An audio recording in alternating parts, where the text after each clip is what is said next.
Почему я считаю, что действительно вот на вас, на мне, на Жене, да, конечно, как на гражданах нашей страны, лежит ответственность за тот кошмар, который там сейчас происходит.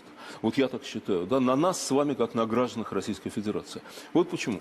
Потому что вот эта война ужасная, да, с жертвами с обеих сторон, с безобразиями, насилием и так далее, она не могла бы продолжаться больше там дня, если бы мы не поддерживали оружием, деньгами, людьми вот этих так называемых лидеров этих республик, понимаете, которые с моей точки зрения, у меня нет доказательств, но у меня мое впечатление, что это просто криминал.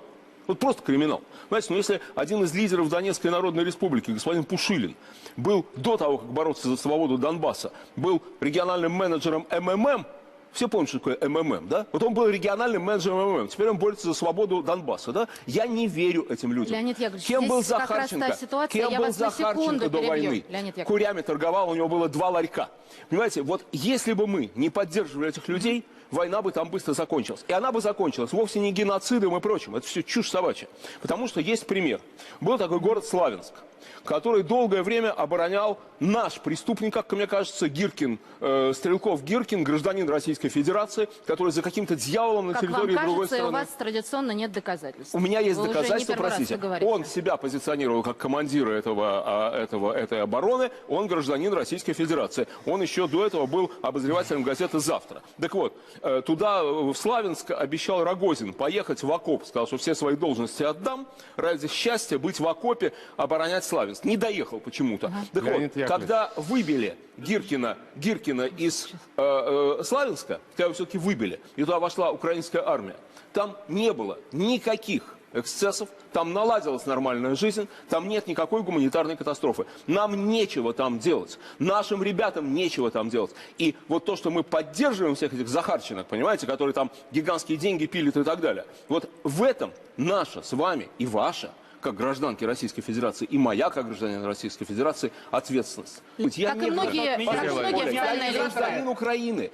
Я смотрю на наше правительство. Меня волнуют идиоты в нашем руководстве, а не в украинском. А украинское... Сколько можно этот бред слушать?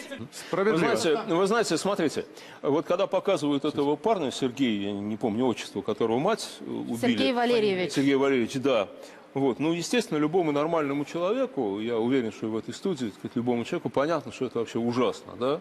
И хотя даже вот, ну, те, у кого там есть родня, это само собой, а те, у кого нет там никакой родни, все равно вот здесь присутствующие все, я уверен, хотят, чтобы это дело закончилось, да. Но вот я не уверен, что нашим властям нужно, чтобы это закончилось. Я думаю, что нам нужно, чтобы это продолжалось. Мы очень много получаем, наше руководство получает очень много от этой войны. А что мы получаем? Получает консолидацию общества, получает врага, теперь Трампа. Сколько вы тут тренировались, ребята? 3 года Обаму дерьмом поливали.